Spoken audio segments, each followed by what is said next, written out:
Leo, akhirnya terungkap buah iblis milik Kaido. Setelah pada chapter 999 dikatakan Big Mom bahwasanya utang seumur hidup Kaido adalah ketika dia memberikan buah iblis Uo Uo no Mi pada Kaido. Dan berdasarkan hal tersebut, memang belum dapat dipastikan saat itu ya, apakah buah iblis Kaido memanglah jenis yang Big Mom berikan. Karena merujuk bentuk Kaido yang bagai naga, sedangkan buah iblisnya berjenis Uo Uo no Mi atau ikan. Kita pun sempat membuat teori tentang kaitannya dengan legenda Koi yang mendaki air terjun kemudian berubah menjadi seekor naga.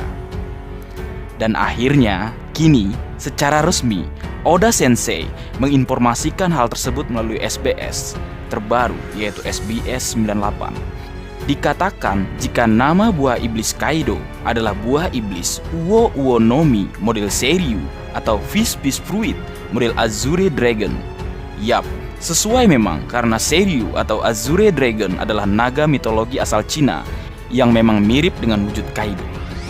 Dan kini di chapter terbaru atau chapter 1003 diungkapkan jika Kaido masuk dalam wujud hybridnya.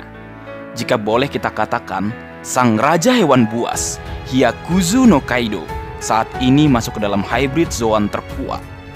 Karena kita tahu bentuk terkuat dari pengguna kemampuan buah iblis tipe Zoan adalah saat dia masuk mode hybrid. Dan yang ini seekor naga yang dalam mode hybrid. Widih, ngeri, ganas, dan tentu saja sangat kuat. Menarik untuk menunggu bagaimana nanti kekuatannya Oda gambarkan. Selain itu, beberapa hal lain yang ada dalam SBS 98. Yang pertama, Doflamingo disebutkan Oda Sensei awalnya akan berpartisipasi di perang Wano sebagai sekutunya Kaido. Kebayang nggak kuatnya kubu Kaido jika itu terjadi?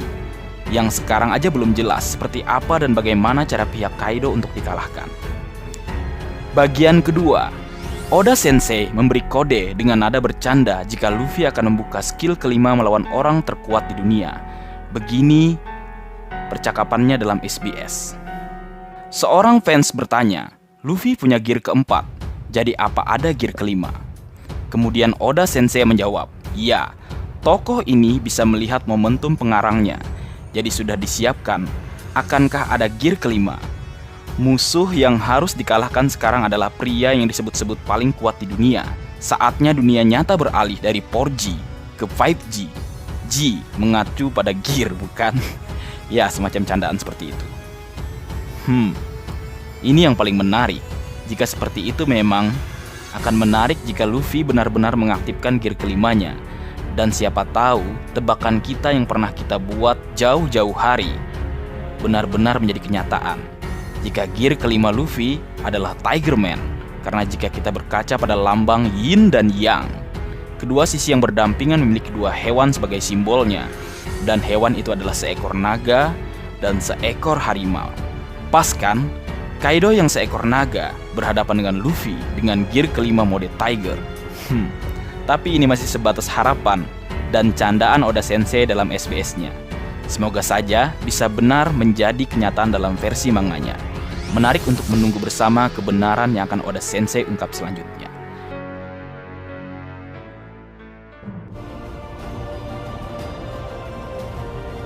Berlanjut ke bagian kedua, perihal kekuatan baru kapten tercinta kita, Baka Sencho Monkey D. Luffy.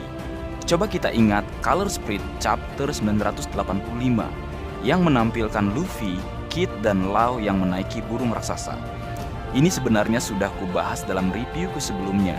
Namun ternyata ada yang menarik di sini yang ditemukan sahabat Mimin dan sedikit Mimin sempurnakan. Sebelum masuk lebih jauh, Mimin jelaskan kenapa Color Sprite itu selalu menarik.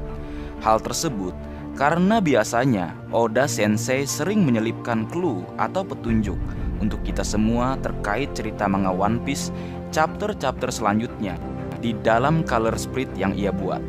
Contohnya, misalnya adalah Color Sprite chapter 310 yang menampilkan Luffy menggunakan kabuto dengan lambang klan Kozuki. 16 tahun kemudian, Oda Sensei mewujudkannya dalam cerita Arch Wano Kuni. Oda membuat Luffy menggunakan armor atau kabuto yang sama dalam cerita manga One Piece chapter 959. Dan gilanya lagi, ada lambang klan Kozuki pada armor tersebut. Lalu yang terbaru adalah Color Spread 937, di mana terlihat Roro Noa Zoro sedang membaca sebuah peta harta karun. Bukan sembarang peta harta karun, karena di situ ada sebuah gambar pedang. Dan sesuai dengan keahlian Zoro menggunakan pedang, tentunya petunjuk ini berhubungan dengan pedang. Lalu ada yang menarik, di bagian pojok kiri bawah tertulis sesuatu dengan tulisan Jepang yang memiliki arti Enma.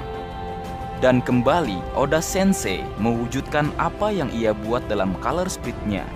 Pada chapter 953, Roro Noa Zoro mendapatkan sebuah pedang dari Putri Hiyori, yang mana pedang tersebut adalah salah satu dari dua pedang peninggalan Kozuki Oden yang bernama Enma. Nah, kembali ke hal yang ingin kita bahas, apa yang menarik dari Color Spread chapter 985. Coba perhatikan baju yang dikenakan Luffy. Di situ tertulis angka 5. Lalu coba lihat celananya yang sekilas seperti corak bulu harimau. Walaupun sebenarnya tidak terlalu jelas sih, namun ini menarik. Mengingat antagonis utama Arch Wano Kuni adalah Kaido sang raja hewan buas yang juga merupakan seekor naga. Dan mengingat kembali bahwa dalam mitologi diceritakan musuh utama naga adalah seekor harimau.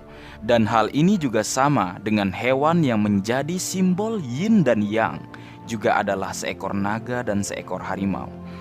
Apakah dengan kemampuan Buso Sokuhaki level atas yang sedang ia pelajari, Luffy nantinya akan menunjukkan wujud lain dari kekuatan buah iblis Gomu Gomu no Mi miliknya, yang mana kita tahu Gear Second yang memberinya kecepatan,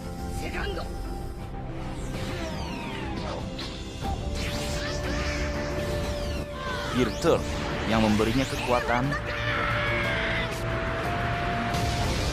dan Gear Force yang memberinya gabungan keduanya, yaitu kecepatan dan kekuatan. Yang kita ketahui ada 3 jenis yang sudah diungkap, yaitu Bondsman, Tankman, dan Snakeman.